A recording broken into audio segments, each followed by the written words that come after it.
അത് saint Joseph തന്നെ അല്പം മുൻപിലോട്ട് കുതിക്കുകയാണ്.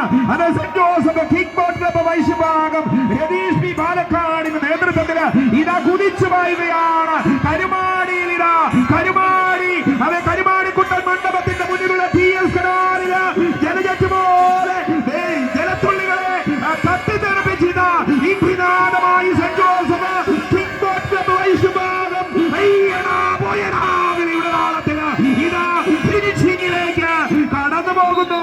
രതീഷ് പാലക്കാട്ടുകാരന് ഇതാ കരുമാടിയിൽ വന്ന ഹീറ്റ്സ് മത്സരത്തില് ഇതാ വിജയം നേടുവാൻ കൊതിച്ച് ഹീറ്റ്സിൽ സ്ഥാനമുറപ്പിച്ചുകൊണ്ട് കടന്നു പോകുമ്പോൾ തെക്കേക്കര ബോട്ട് ക്ലബിന്റെ കുറുപ്പ് പറമ്പൻ ജോഷി വർഗീസിന്റെ നേതൃത്വത്തില് അവരും ഇതാ ഫിനിഷിംഗിലൂടെ ആർപ്പുവിളിയുടെ താളം മുഴക്കിക്കൊണ്ട് അവരും കടന്നു പോകുകയാണ്. അങ്ങനെ ആവേശകരമായ ഒരു മത്സരം ഇവിടെ കടന്നു പോകുകയാണ്.